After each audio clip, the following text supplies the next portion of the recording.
बोला प्रीति, तू हमरा के यहाँ काहे बोलेलू हा? मालूम बा देव, हम आज तक अकेले जिंदगी जियत रहनी है। ई दुनिया में हमार केहू नहीं खे। माई बाबू के मर गईले के बाद हम मामा के घरे पढ़नी लिखनी। जब तू लोगन से मुलाकात भइल तब से हम अपने आप के कब्बो अकेले महसूस न करेला।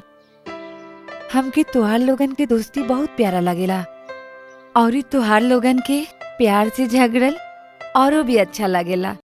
न जाने काहे हम तुहार लोगन के बारे में सोचत रहीला, खास करके तोहरा बारे में।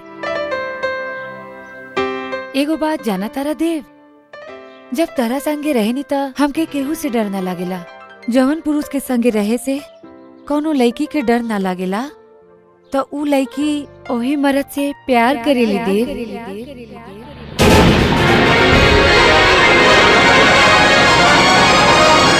हाँ देव, हमके तोहार स्वभाव अच्छा लागेला, हर एक चाल चलन बढ़िया लागेला और हमरा दिल में तू छा गेल बड़ा। तोहरा के एक दिन ना देखिला तो हम छटपटा जाने। तारा से बात करे खातिर हम एकदम तड़प उठिला। देव, आई लव यू।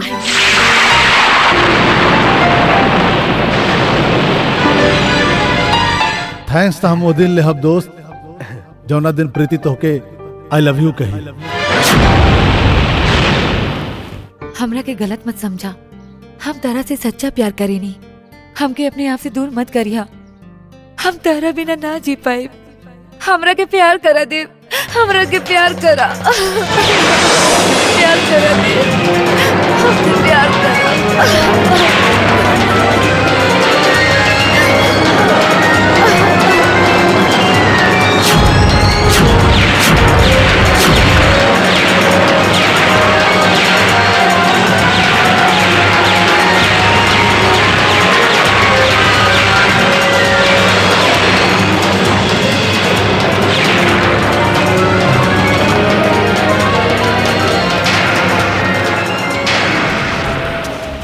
हमके यही तरह अपने गले से लगा के रखिया देव।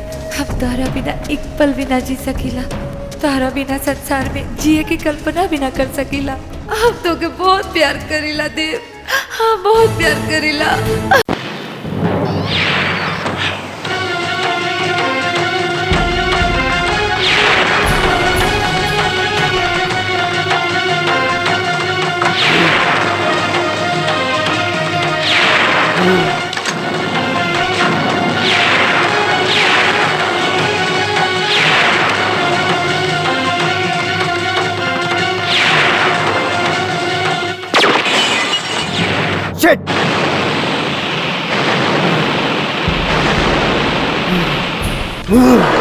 अर्जुन, ये तू क्या कर रहा बड़ा? अरे तू पागल हो गई बड़ा का?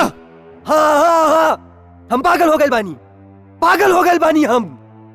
जब अपन साथी विश्वासघाती और गद्दार हो जाए तो ओकरा के ऊपर हम कैसे विश्वास कर सकीला? हाँ, हम पागल हो गए बानी। तो सही बात ना समझ सकला अर्जुन, वो सब झूठ रहे जौन तू अपन आँख से देखला हा। जब अपन आँख से देखल ही झूठ हो सकेला तो सच का है सच बतावा? का आईना भी कब्बो झूठ बोलेला?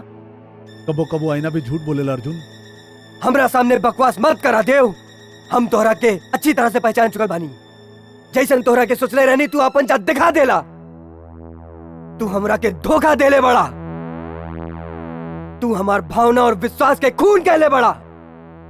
जवन हाथ गले मिले के खातिर उठल रहल हुए हाथ से तू चूरा भोगले बड़ा।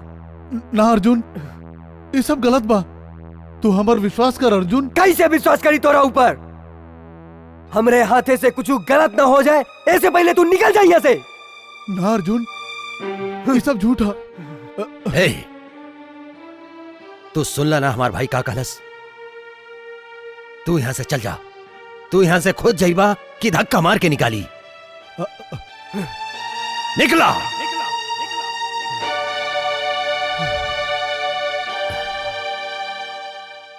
यही खातिर हम कहत रहनी, ई गरीब लोग पे विश्वास मत करा। देखला देखला आज तोरा के कैसे धोखा देलस। बोला भाई, तू देव से कैसे बदला लेवे चाहत बड़ा? भैया, ई लड़ाई हमार और देव के बीच के बा। ई लड़ाई में हम अकेले ही काफी बानी।